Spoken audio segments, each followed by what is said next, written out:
Well, thank you for being here. The title of our symposium today is Seeking Guidance in Clinical Practice, the Scholarly Literature and Ethics. I'm Nicole Bank. I'm a BCBA and a doc student at the University of North Texas, studying information science and behavior analysis. So professional behavior analysts are expected to refer to the scholarly literature to guide their evidence-based clinical practices. Further, practicing behavior analysis will typically have multiple occasions to seek guidance with ethical decision-making throughout their careers. The current symposium will include an overview of research and initiatives to assist professional behavior analysts with these tasks. The first presentation reports on a study of professional behavior analyst literature search practices. Myself and Dr. Ingverson implemented an online survey, followed by interviews and self-monitoring with practicing BCBAs. The data suggests many participants search for literature at least once per month, and satisfaction with current literature resources decreased for those participants without a university library. Many professionals report conference attendance as a source of literature access. Wanago, Valentino, and LeBlanc describe the development of a literature request service for a large service agency. They report employee literature requests received a response within 2 days. Valentino and LeBlanc describe a system developed for the same service industry to promote ethical behavior in the organization, including an ethics network hotline. They report that ethical requests are frequently related to areas such as client rights and protection, dual relationships, and confidentiality. These presentations help gain insight to the literature searches and ethical needs of professionals in our field and describe the development of organizational supports provided to assist practitioners in both clinical and ethical decision-making. So without further ado, I'll start with my study, Evaluating Professional Behavior Analysts Literature Searches. I think we can all agree that accessing the scholarly literature is a critical behavior of professionals in our field. A number of reasons contribute to this, the first being our research is growing exponentially. So in order to stay up to date on the state of the science, it's imperative to stay up to date on contemporary research. And some research suggests that our client outcomes are directly related to the competence of the professionals. To this end, the BACB's Professional and Ethical Compliance Code specifies that when behavior analysts maintain knowledge of current scientific and professional information in their areas of practice, they engage in a number of different activities, including reading the appropriate literature. There is some guidance in our field for accessing scholarly research. Starting in 2010, an article by Karin Briggs in Behavior Analysis in Practice was titled Strategies for Making Regular Contact with the Scholarly Literature. Additionally, some of our professional organizations provide resources to our practitioners to stay up to date in the current research. So if it's important to stay current with research to help support the development of our field, then an investigation of the literature searches of professional behavior analysts is warranted. Additionally, it will be beneficial to identify any barriers that our practitioners contact in accessing the research. And we felt it important to also study the particular subgroup of our practice who don't use a university library. We all remember being students and having access to a plethora of research through the university, but as soon as you graduate, a lot of those resources become unavailable. So Dr. Ingverson and myself conducted 3 studies. The first of which was a 22-question online survey. The survey was developed on the Qualtrics survey online platform. There were 22 questions, and we recruited participants by sending a link to the Qualtrics survey in a BACB email campaign. At the end of that 22-question survey, participants were invited to participate in either a 13-question follow-up interview or a self-tracking phase. The 13-question follow-up interview was all conducted over the phone. The phone conversations were recorded so I could go back and transcribe what was said. And the content of the survey and the interview questions were things like basic demographics of the participant, what state are you working in, where are you working, how long have you been in the field. And then it asked further questions related to literature searches. So how frequently do you conduct research? What sources do you contact? Why do you conduct a literature search? Those types of things. Then the self-tracking participants were asked to fill out a literature search diary for 1 month's time.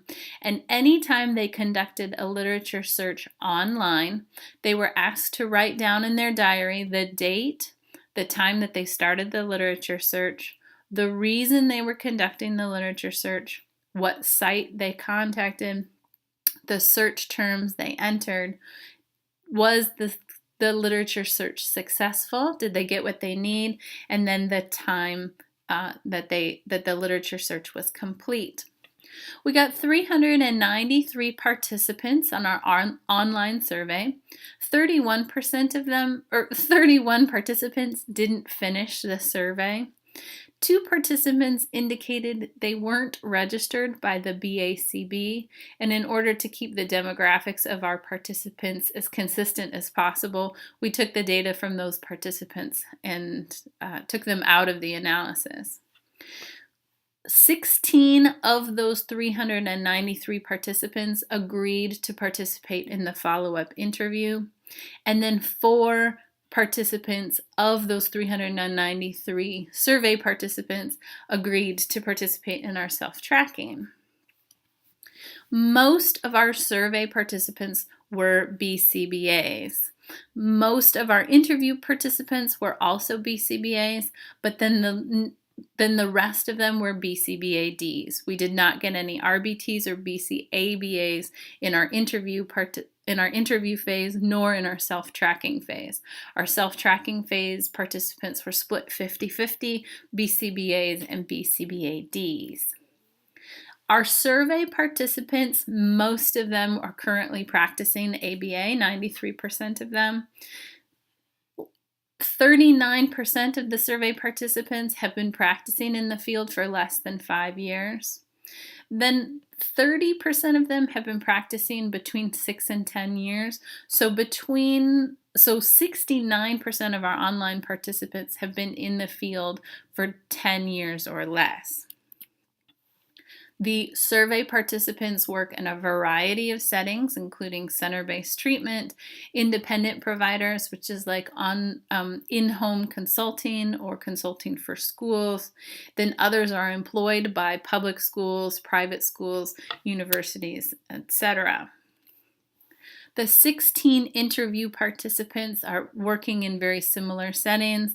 They work in the university setting, independent provider. The one of our interview participants indicated they worked at a software company, which was not one of the multiple choice questions in our survey.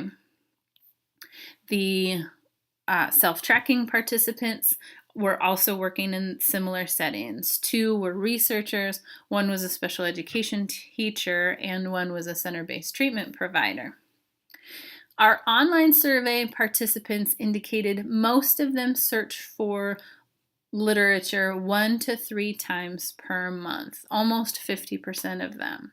The second most frequent answer was 1 to 2 times a week, then less than once per month, and the smallest proportion indicate I search 1 to 2 times per day. The participants could only choose one of these options.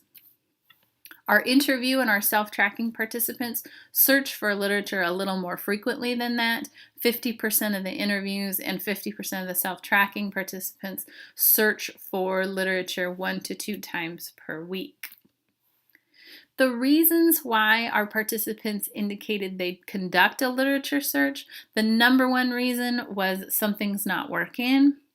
Second to that was there's a new behavior in my caseload, some sort of topography that I'm unfamiliar with. Some participants browse the literature by population. The next frequent, I go to the literature because there's a new diagnosis in my caseload, or some participants browse the research by a specific investigator. The participants were allowed to choose more than one option in this question on the survey. Our interviews highlighted some different reasons for conducting research that we hadn't thought about in the multiple choice online survey question.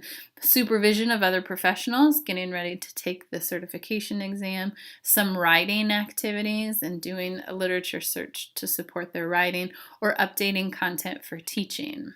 The self-tracking participants had similar answers, including some of them conducted literature searches because they got an email from a publisher of a journal that they like to read, and others were engaging in some editorial duties. The resources that our survey participants indicate they use, the most frequent answer was Google Scholar. Then the second most frequent was the research resource available through the BACB, but a close third and kind of lumped together in frequency is PubMed, the library provided by the National Institute of Health. Then the journal publisher's website, a university library, the PsycInfo database, and then other resources. 2 of our online survey participants indicated they don't use online research resources. The follow-up interview participants indicated they also will use student colleagues to get research online. So I've employed some people who are still students, and so I'll have them use their university library, or other student acquaintances, like a roommate's boyfriend is still in school. I'll use his university login. And one of the interview participants indicated they can get certain articles emailed to them through an insurance company that they work with. 62% of the survey participants indicate they use advanced search terms. So when they conduct a search, they will limit by keyword. Sometimes they limit by author, publication date, or publication name. The most frequent answer when we asked the survey participants, "Are you satisfied with the research resources available?" was, "Yes, I am satisfied." A very close second is, "I am somewhat satisfied with the resources available." And then the less frequent is, "No, I'm not satisfied with my resources." When they indicated, "I'm somewhat satisfied" or "I'm not satisfied," we asked a follow-up question, "Why don't you feel satisfied with your resources?" And we randomly selected some of the qualitative answers provided when we asked, "If you're not satisfied, what are some of the reasons?" And here's some of the reasons. They have very similar themes, mostly articles that are unavailable or articles that you have to pay for. One participant indicated it requires many steps to limit the journal base if I want to search behavior journals, but most of them indicated a theme related to access and price. We also asked those that answered, "I'm somewhat satisfied with my resources, why aren't you completely satisfied?" And we got very similar answers, price and availability. 28% of our survey participants were aware of that initial article from Karen Briggs outlining some strategies for making regular contact with the scholarly literature. 50% of our survey participants were aware that the BACB provides journal access and have used that resource in the past. 18% were aware of the resource but haven't used it. And then 30% of our survey participants were not aware that the BACB provides journal access. Then we asked, what other kinds of things do you do to gain access to and stay in contact with the scholarly literature? The number one answer, almost 100% of our participants indicated, I go to conferences to contact contemporary research. The second most frequent answer was online CEU opportunities, then workshops, and then other activities were things like listservs, research groups, other activities, and participating in a journal club. So then we looked at the survey participants who did and did not use a university library. So 55% of our survey participants do use a university library, and 44% of them do not use one. The largest proportion of participants who don't use a university library are BCBA level certificates. The largest proportion of participants who don't use a university library indicate they've been working in this field for 10 years or less, a larger proportion than those participants who use a university library. The largest proportion of participants who don't use a university library indicate they conduct literature searches 1 to 3 times per month. But they are a larger proportion of those participants who don't use a university library indicate they search less than that and less than once per month, which is a smaller proportion of those who do use a university library. Then those who do use a university library, the larger proportion indicate they search 1 to 2 times per month, and a larger proportion of those indicate I search 1 to 2 times per day. The participants who use a university library, a larger proportion of those indicate I use the PubMed Central database provided by the National Institute of Health, a larger proportion than those who don't use a university library. A larger proportion of the participants who don't use a university library are using the BACB research resource.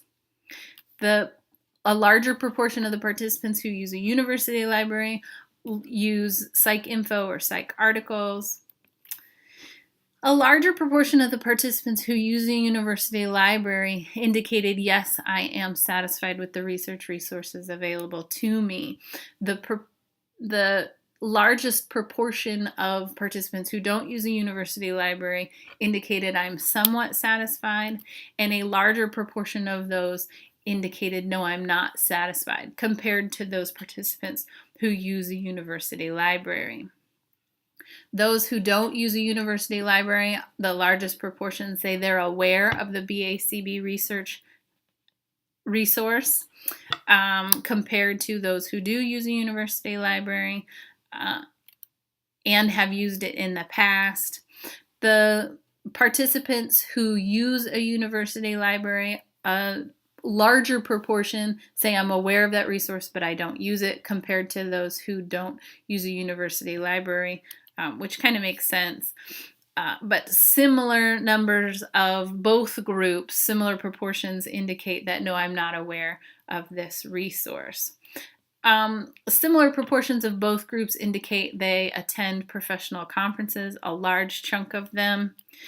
The participants who don't use a university library, a large proportion of them are going to use report using online continuing education activities. The participants who use a university library, a larger proportion of those indicate they engage in research groups or journal clubs, compared to those participants who don't use a university library. So the literature searches of these professional behavior analysts is definitely worth studying as a way to support the development of our field. One thing we learned was that all of our survey participants indicated they are going to the research, either using paper-based research or an online research resource. 90% of our survey participants attend conferences such as these to stay up to date on contemporary research. 84% search for peer-reviewed research at least once per month. The evidence-based practice movement acknowledges that clinicians aren't likely to have more than 30 minutes a week to find and evaluate research, so 2 hours a month for our practitioners might be a good benchmark for our profession. But it is worth looking into how can we support those that don't use a university library. I can think of 3 things that we might be able to do to support them specifically. 1 is increasing the awareness of the resources available to them. 2, teaching efficient online searching. And 3, providing guidance for and examples of establishing journal clubs. Thank you for your patience in this ride through my data. Here's my email address if you have any questions, comments, or want any of my slides. And here's some citations for your reference. Thank you.